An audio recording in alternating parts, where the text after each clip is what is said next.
राजस्थान के समस्त प्यारे तृतीय श्रेणी शिक्षक, शारीरिक शिक्षक, प्रबोधक और प्रयोगशाला सहायक भाइयों और बहनों, हमारे आंदोलन से संबंधित कुछ ज़रूरी बातें आप लोगों के साथ साझा करने के लिए ये वीडियो बना रहा हूँ।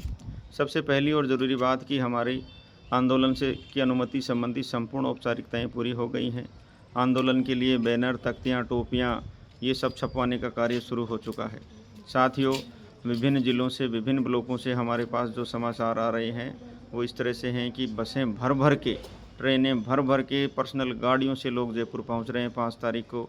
इसलिए आप सभी लोग भी अपने अपने आने की व्यवस्था कर लें। आज संडे का दिन है, चाहे वो बस हो, ट्रेन हो, व्यक्तिगत गाड़ियां हो, छोटी मिनी बसें हों, आज आप सभी आपस में कोऑर्डिनेट करके 5 तारीख को जयपुर पहुंचने की व्यवस्था ज़रूर कर लें।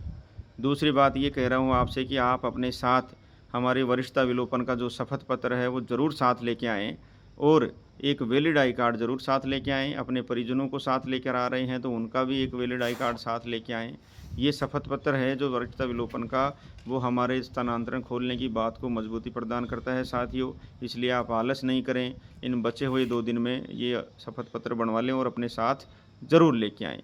तीसरी बात साथियों आपसे मैं कहना चाहता हूँ कि जिन साथियों को अभी भी ये लगता है, जिनकी मानसिकता अभी भी निष्क्रिय है और उदासीन है, जिनको ये लगता है कि इन आंदोलनों से कुछ नहीं होता, ये ऐसे ही जाएंगे और ऐसे ही आ जाएंगे, तो उनसे मैं कहना चाहता हूँ कि साथियों, आंदोलन का चाहे कुछ भी हो, हमारे साथ जो भी कुछ हो, इसके परिणाम चाहे सकारात्मक आएँ या नकारात्मक आएँ, यदि संख्या बल की कमी से हम 1% भी असफल होते हैं तो आप अपने आप को क्या जवाब दोगे?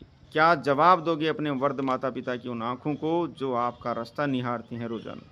क्या जवाब दोगे अपने पति और पत्नियों की आँखों को जो रोज़ आपका इंतज़ार करते हुए आँसू से भीग जाती हैं? क्या जवाब दोगे अपने उन छोटे-छोटे नन्हे-मुन्ने बच्चों को जो रोज़ आपका इंतज़ार करते हैं? और यदि इन सबको भी कुछ न कुछ कह के आप दिलासा दे दोगे, समझा दोगे, तो अपनी अंतरात्मा को क्या जवाब दोगे साथियों, जो आपको उम्र भर ये बात पूछेगी, ये कचोटेगी ये बात आपको कि जब आपके साथी अपने अधिकार के साथ-साथ आपके अधिकार के लिए भी लड़ रहे थे, सरकार से संघर्ष कर रहे थे, तो आपने क्यों उनका साथ नहीं दिया? क्यों आप जयपुर नहीं पहुँचे? इसलिए साथियों, आंदोलन के असफल होने की तो संभावना 1% भी नहीं है। इस बार हम वहाँ से तभी उठेंगे जब हमारे स्थानांतरण की प्रक्रिया में सरकार कोई ठोस कदम नहीं उठा लेती है। लेकिन फिर भी यदि समय है, ये तो सरकार है, क्या कुछ भी हो सकता है, लेकिन आप ज़रूर पहुँचें और इस निष्क्रियता और इस उदासीन मानसिकता को त्यागें साथियों। हम कोई हमारे निजी स्वार्थों के लिए नहीं लड़ रहे हैं, हम आप सभी के स्थानांतरण खुलवाने के लिए लड़ रहे हैं। इसलिए एक बार फिर आप सभी से हाथ जोड़ के निवेदन है कि आप ज़्यादा से ज़्यादा संख्या में जयपुर पहुँचें, अपने साथियों को लाएँ, अपने परिजनों को लाएँ। साथियों, हम हमारे अधिकार के लिए लड़ रहे हैं, हक के लिए लड़ रहे हैं। हम इस आंदोलन में किसी भी राजनीतिक संगठन को शामिल नहीं कर रहे हैं। शिक्षक संगठन जो भी आना चाहिए उनका स्वागत है। हम किसी संगठन का विरोध नहीं कर रहे हैं, लेकिन आंदोलन का राजनीतिकरण नहीं होने देंगे। बिल्कुल लोकतांत्रिक और शांतिपूर्ण तरीके से आंदोलन करेंगे। साथियों, जो आंदोलन शांतिपूर्ण होते हैं वो ही ज़्यादा प्रभावी और निर्णायक होते हैं, और इन आंदोलनों में सामूहिक प्रयास ज़्यादा प्रभावी और परिणामदायक होते हैं। एकल प्रयास प्रभावी नहीं होते हैं।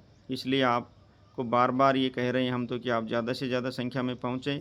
हम हमारे हक के लिए लड़ रहे हैं, स्वाभिमान के लिए लड़ रहे हैं, मान-सम्मान के लिए लड़ रहे हैं। हम ज़रूर जीतेंगे।